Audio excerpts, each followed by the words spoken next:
Debt has a reputation problem. For most people, it sits in one of two categories. Either it is something to avoid at all costs, or it is something to aggressively use in pursuit of faster wealth. Very few see it for what it actually is, a tool. And like any tool, its outcome depends less on what it is and more on how it is used. This is where most people go wrong. They don't misunderstand debt because it is complex. They misunderstand it because they frame the question incorrectly. They ask, is debt good or bad, when the real question is, under what conditions does debt become dangerous? The distinction matters because debt does not destroy investors overnight. It works slowly, quietly. It introduces fragility into a system that may otherwise appear strong. And by the time that fragility is exposed, the damage is already done. Over time, this leads to a pattern we see again and again. Investors use debt to accelerate gains during favorable periods. Rising markets reward leverage. Confidence builds. Risk feels manageable. In fact, it often feels invisible until conditions change. And when they do, the same debt that amplified returns begins to amplify losses. What once looked like intelligent positioning starts to resemble forced exposure. Flexibility disappears. Decisions become constrained. And survival becomes the primary concern. The real issue is not obvious. It is not that debt is inherently dangerous, nor is it that avoiding debt entirely is the safest path. In many cases, avoiding it completely can limit opportunities that are otherwise rational and well calculated. The real issue is understanding how debt interacts with uncertainty. Because investing is not about what happens when things go, right? It is about what happens when things do not. Smart investors think differently. They do not view debt as a shortcut to higher returns. They view it as a source of potential risk that must be carefully controlled. They understand that the purpose of using debt is not to maximize upside, but to ensure that downside remains survivable. And that changes everything. Because once survival becomes the priority, the way you think about leverage, timing, and exposure begins to shift. You stop asking how much you can gain and start asking how much you can lose without being forced out of the game. That is a very different mindset. And it is the foundation of how intelligent investors approach debt. If debt is just a tool, then why do so many investors misuse it? The answer lies less in financial knowledge and more in human behavior, because the misuse of debt is rarely the result of poor math. It is usually the result of misplaced confidence, flawed assumptions, and an underestimation of uncertainty. This is where most people go wrong. They evaluate debt based on what has recently worked. When markets are rising and assets are appreciating, debt appears efficient. It enhances returns. It creates the illusion of skill. And most importantly, it reinforces itself. Success makes the strategy feel correct. But this feedback loop is misleading because the environment, not the strategy, is often doing the heavy lifting. Over time, this leads to a subtle shift in thinking. Investors begin to attribute outcomes to their decisions rather than to external conditions. They believe they are managing risk effectively, when in reality they are benefiting from a favorable cycle. And because the consequences of risk are not immediately visible, they assume the risk is low. This is a dangerous assumption, because risk does not announce itself during good times. It builds quietly beneath the surface. The real issue is not obvious. It is not that investors consciously choose to take excessive risk. It is that they gradually become comfortable with it. Each successful outcome lowers their perception of danger. Each gain makes the next step feel justified. And eventually, what once felt like a calculated decision becomes habitual behavior. Another factor is the desire for speed. Debt offers something very appealing. It compresses time. It allows investors to achieve in a shorter period what would otherwise take years. And in a world that increasingly rewards immediacy, this becomes hard to resist. But speed comes at a cost. It reduces margin for error. When you are unleveraged, mistakes are often recoverable. You can wait, you can adjust, you can endure volatility without being forced into action. But when debt is involved, time works against you.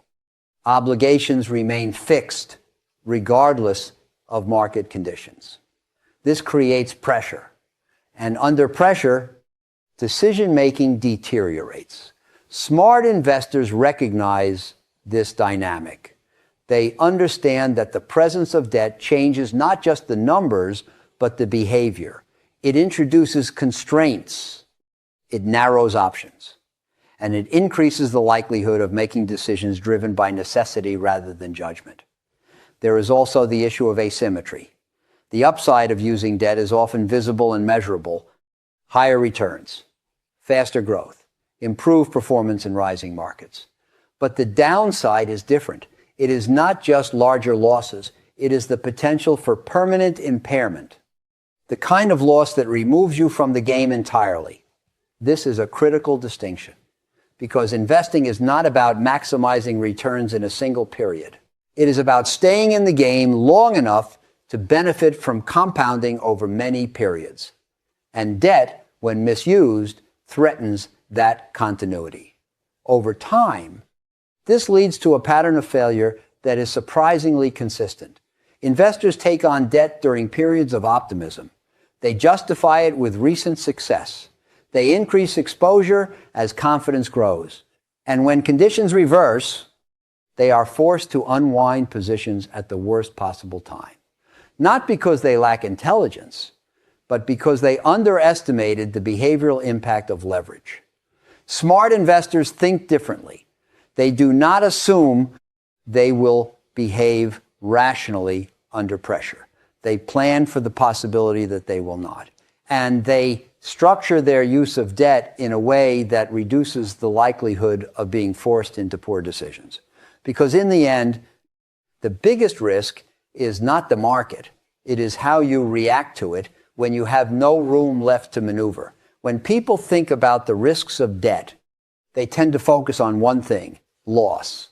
They imagine scenarios where the value of their investments declines and debt amplifies the damage. While this is true, it is only part of the picture. The real risk is more subtle. It is not just about losing money. It is about losing control. This is where most people go wrong. They assume that risk is defined by volatility. They believe that as long as they can tolerate price fluctuations, they can handle debt. But volatility is not the true danger. The true danger is the loss of optionality. Debt introduces obligations that do not adjust with reality. Markets can decline. Cash flows can weaken. Conditions can change in unpredictable ways. But the debt remains fixed. It demands repayment on schedule, regardless of what is happening around you. And that creates a mismatch between flexibility and obligation. Over time, this leads to a situation where investors are no longer making decisions based on opportunity. They are making decisions based on necessity. They are not choosing the best course of action. They are choosing the only available one. The real issue is not obvious, because in stable or rising environments, this loss of flexibility is invisible. Everything works. Payments are manageable. Assets appreciate. It feels controlled. But that sense of control is conditional. It depends entirely on the environment remaining favorable. And that is a fragile assumption. Another hidden danger is correlation. Investors often believe they are diversified. They hold multiple assets, different sectors, different instruments. On the surface, it appears balanced. But during periods of stress, correlations tend to converge. Assets that once moved independently begin to move together, liquidity dries up, buyers disappear. And suddenly, diversification offers less protection than expected. If debt is involved, this becomes even more problematic, because it is not enough for your assets to be valuable in the long term. They need to be liquid in the short term. They need to be sellable at reasonable prices when obligations come due. And in stressed conditions, that is not guaranteed. This introduces a second layer of risk, not just whether your investments are sound, but whether they can be converted into cash when needed. The difference between value and liquidity becomes critical. Smart investors pay close attention to this. They understand that an asset can be fundamentally strong and still be dangerous if it cannot be monetized under pressure. And when debt is present, pressure is not a possibility, it is an expectation. There is also the issue of timing. Debt forces you to operate on a schedule that may not align with market cycles. You may be correct in your long-term thesis. Your investment may eventually perform as expected. But if the timing is off, debt can force you to exit before that outcome is realized. Over time, this leads to a painful realization. Being right is not enough. You also have to survive long enough for your thesis to play out. And debt makes survival more difficult. Smart investors think differently. They do not assume that markets will cooperate with their timelines. They assume the opposite. They assume that conditions will be unpredictable, that liquidity will be inconsistent, and that stress will appear when it is least convenient. So they structure their use of debt accordingly. They leave room for error, room for delays, room for outcomes that do not follow the expected path. Because they understand something that is often overlooked. The biggest risk is not that your investment fails. It is that you are forced to act at the worst possible time. If debt is not inherently dangerous, and yet so often leads to poor outcomes, the question becomes, how do smart investors actually use it? The answer is not found in formulas or fixed rules. It is found in principles, a way of thinking that prioritizes survival over optimization. Because the goal is not to use debt aggressively, the goal is to use it in a way that does not compromise your ability to stay in the game. First principle, margin of safety is non-negotiable. This idea is often discussed in the context of asset prices. Buying below intrinsic value, allowing room for error. But when debt is involved, margin of safety must extend beyond the asset. It must include the structure. How much leverage is being used? Under what terms? With what flexibility? Smart investors assume that their estimates may be wrong, that outcomes may deviate, that timing may not align, so they build in a buffer, not because they expect failure, but because they accept the possibility of it. Over time, this leads to more conservative positioning, not out of fear, but out of discipline. Second principle, control the downside before pursuing the upside. This is a subtle shift, but it changes everything. Most investors think in terms of return potential. How much can this generate? How quickly can it grow? Smart investors reverse the order. They begin by asking what happens if things go wrong. Not slightly wrong, but materially wrong. What is the worst case scenario? And more importantly, can it be survived without permanent damage? If the answer is unclear, the position is adjusted or avoided entirely. Because in a leveraged environment, downside is not symmetrical. Losses carry consequences beyond the numbers. Third principle, align debt with durability of cash flows. Debt is easiest to manage when the source of repayment is stable, predictable, and resilient. This is why certain forms of leverage work better than others. When cash flows are uncertain, cyclical, or dependent on external conditions, debt becomes riskier. Not because the investment is poor, but because the timing of cash generation may not align with the timing of obligations. This mismatch is where problems begin. Smart investors pay close attention to this alignment. They prefer situations where repayment does not depend on favorable conditions, where obligations can be met even under stress, where variability is limited, because predictability reduces fragility. Fourth principle, avoid dependence on continuous access to capital. One of the most underestimated risks of debt is the assumption that refinancing will always be available. In stable environments, it often is. But during periods of stress, access to capital can disappear quickly. Terms change. Lenders become cautious. What was once easily rolled over becomes difficult or expensive. If your strategy depends on this access, it becomes vulnerable. Over time, this leads to a form of hidden leverage. Not just the debt itself, but the reliance on external conditions to sustain it. Smart investors try to eliminate this dependency. They structure their positions so that they do not require favorable markets to remain viable. They do not assume that liquidity will always be available, because when it is needed most, it often is not. Fifth principle, use debt sparingly, not continuously. Debt should not be a constant feature of a portfolio. It should be situational. There are times when the opportunity justifies its use. When the risk is understood, the structure is sound, and the margin of safety is sufficient. But these moments are not constant. They appear and disappear with cycles.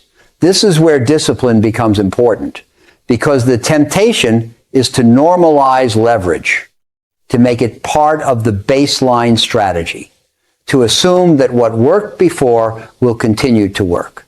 Smart investors resist this. They recognize that favorable conditions are temporary, that cycles shift, that risk builds quietly over time. So they adjust. Sometimes that means using debt. Often it means not using it at all. And that restraint is not a limitation. It is an advantage. Up to this point, the discussion around debt has been about control, managing downside, preserving flexibility, avoiding situations where survival is at risk. But smart investors go one step further.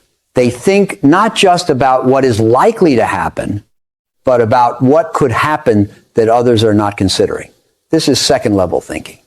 And it becomes especially important when debt is involved, because debt amplifies outcomes, not just the expected ones, but the unexpected ones as well. This is where most people go wrong. They build their strategies around base case scenarios, reasonable assumptions, historical patterns. They ask, what is most likely to happen? Smart investors ask a different question. What happens if I am wrong? And more importantly, what happens if I am wrong in a way that others are also not prepared for? This shift in thinking leads to a very different approach. Instead of optimizing for efficiency, they optimize for resilience. They accept that markets are cyclical, that periods of stability are followed by periods of stress, that liquidity comes and goes, that sentiment shifts from optimism to fear, often faster than expected. Over time, this leads to a deeper understanding. The biggest risks are not the ones everyone is discussing. They are the ones that feel improbable during good times, because those are the risks that are least prepared for. Debt makes this more critical. When you are unleveraged, you can afford to be early. You can endure periods where your thesis is not yet validated. You can wait through cycles. But with debt, patience is limited. Time becomes a factor. And when time is constrained, the margin for error shrinks. This creates a paradox. The more confident you are in your thesis, the more tempted you may be to use debt. But confidence does not eliminate uncertainty. It only changes your perception of it. And perception is often wrong. Smart investors recognize this. They understand that the future is not just unknown, but unknowable in specific ways. So they avoid building strategies that depend on precision. They do not assume they can time the cycle. They do not assume they can exit before conditions deteriorate. They do not assume that liquidity will always be available when needed. Instead, they prepare for variability. They think in terms of ranges, not points. Possible outcomes, not expected ones. And when they introduce debt, they do so with these ranges in mind. They ask, can this position survive a range of outcomes that includes unfavorable conditions? Can it withstand delays, volatility, and temporary mispricing without forcing action? Can it remain intact even if sentiment turns negative? and stays that way longer than expected. If the answer is uncertain, they reduce exposure. Because second level thinking is not about being smarter, it is about being less wrong. There is also a long-term dimension to this. Debt can accelerate short-term results, but investing is not a short-term game. It is a process that unfolds over years, often decades. And in that context, consistency matters more than intensity. A strategy that produces moderate returns with low risk of disruption is often more valuable than one that produces high returns with occasional catastrophic outcomes. Over time, this leads to a different definition of success. Not the highest return in a single cycle, but the ability to compound across multiple cycles without interruption. Debt, when used poorly, interrupts that process. It introduces points of failure, moments where the strategy can break, where continuity is lost. Smart investors try to avoid these breakpoints. They understand that the power of compounding depends on staying invested, staying rational, staying in control. And anything that threatens that continuity must be carefully managed. This is why their use of debt often appears conservative, not because they lack ambition, but because they understand the math of long-term outcomes. Small edges, compounded over time, create meaningful results. Large risks, even if taken infrequently, can undo years of progress. So they choose their approach accordingly, not based on what is possible, but based on what is sustainable. So, where does this leave us? Debt in itself is neither a shortcut to wealth nor a guaranteed path to ruin. It is something far more nuanced. It is a force that magnifies whatever already exists in your strategy. If the structure is sound, it can enhance outcomes. If the structure is fragile, it can expose that fragility much faster than expected. This is the part that is often misunderstood because people tend to evaluate debt based on outcomes, not process. If it works, it is seen as intelligent. If it fails, it is seen as reckless. But smart investors do not judge it that way. They focus on whether the use of debt was appropriate given the uncertainty involved, whether it preserved flexibility, whether it allowed for survival across a range of outcomes. Because in the end, that is what matters. Not how much you can make when things go right, but whether you can endure when things do not. This is where most people go wrong. They treat debt as a performance tool, something to increase returns, to move faster, to reach goals more quickly. Smart investors treat it as a risk variable, something that must be carefully calibrated, adjusted based on conditions, reduced when uncertainty rises, and in many cases, avoided altogether when the margin for error is thin. Over time, this leads to a quieter approach, less dramatic, less aggressive, but far more durable. Because the goal is not to win in a single cycle. It is to remain positioned across many. And that requires a different kind of discipline. The discipline to accept slower progress. The discipline to resist the temptation of easy gains. The discipline to prioritize survival over optimization. This is not always easy. In environments where leverage is rewarded, restraint can feel like missed opportunity. Watching others generate higher returns can create pressure. It can make a cautious approach seem overly conservative. But cycles have a way of revealing what is sustainable. What works in one environment does not always work in another. Strategies that depend on favorable conditions tend to break when those conditions change. And when they do, the cost is not just financial. It is the loss of continuity, the interruption of compounding, the inability to participate in future opportunities. Smart investors try to avoid this at all costs. They understand that the biggest advantage in investing is not intelligence or access, it is longevity. The ability to stay in the game, to remain rational when others are forced to act, to take advantage of opportunities when they appear, rather than being constrained by past decisions. And this is where their approach to debt becomes clear. They do not use it to stretch beyond their limits. They use it, if at all, within them. Because the objective is not to maximize what is possible. It is to protect what is necessary. And over time, that distinction makes all the difference.